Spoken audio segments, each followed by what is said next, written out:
Welcome back to another episode of OzCanyons Beyond the Guidebook, and today we're in the Nayook Creek area visiting some canyons that are beyond the Rick Jamieson Guidebook.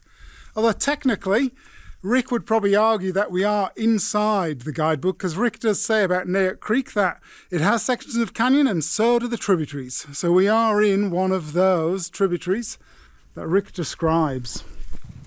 We're visiting two canyons today. For the first one, the canyon was descended in the 1940s by John Norris and party, named Rossallen Canyon with Alfred Arch at the end. I've been to the bottom of Alfred Arch a couple of times, but I haven't abseiled through it. Nayook Creek is well known with the popular campground in the upper reaches at Deep Pass, along with Deep Pass Canyon. We approach the canyons from Deep Pass using a short climbing pass to breach the cliff line. I first visited these canyons as a day trip, which works well, but we've decided to come for the night and enjoy a high camp overlooking the rugged Wollemi wilderness. We set up our camp with fantastic views, then ventured beyond the guidebook for the afternoon. It was a short walk from our balcony high camp to our first canyon of the day, Rossallen Canyon.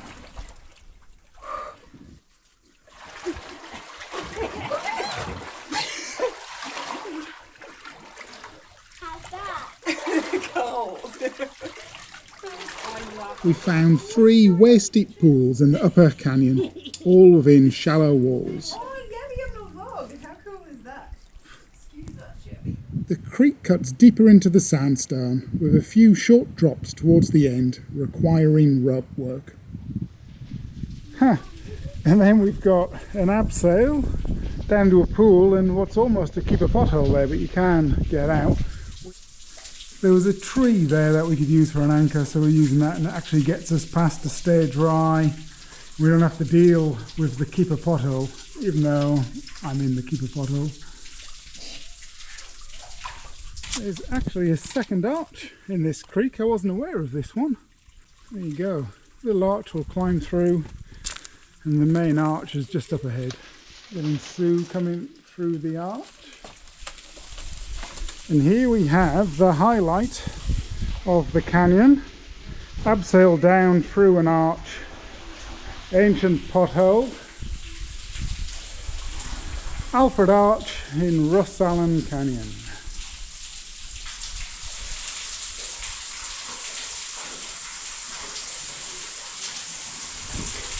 John Norris built a hut at Deep Pass and grew potatoes there, I believe, and he had his friends Russell and Alan May that he went bushwalking with in this area and visited lots of the creeks and slots nearby.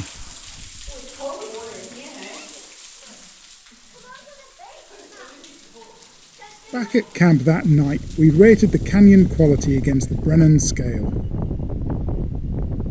Varied voting resulting in 3 out of 10. It's not that good. The arch is worth those 2 extra points.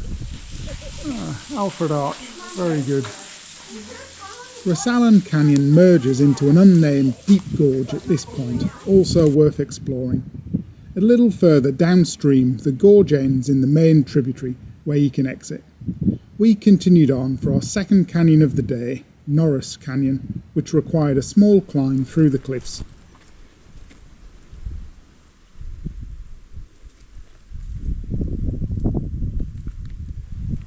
I initially picked these creeks as possible canyons from the government aerial photos. Of the creeks in the area, Norris Canyon was the most pleasing, albeit short. Proof that plenty of canyons still lie out there in the wilderness, beyond guidebooks. And here we are climbing down into our next canyon, Norris Canyon. Got a bit of a slippery climb down into a pool. Have to decide if we bridge high, bridge low or swim. At the bottom there is a ledge on the right hand side for feet, but it's a full body span to go across. Yeah, my foot slipped right off. Waste.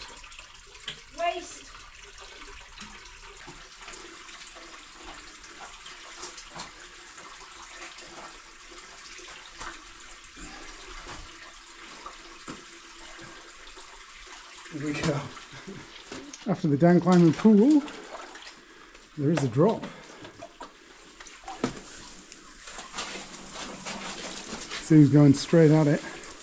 Oh yeah, bit of a sort of a slippery dip. Yeah, and down into real canyon.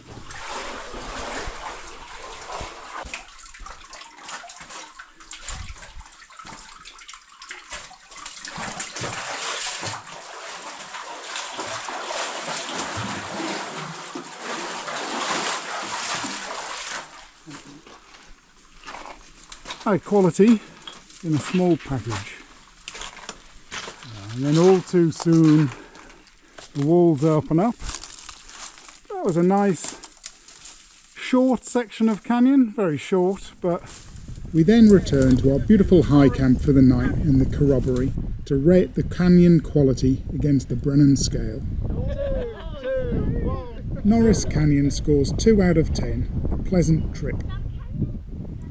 The Nunes Plateau is a fantastic area for high camps during the colder months, with many short slot canyons nearby to explore, beyond the Guidebook.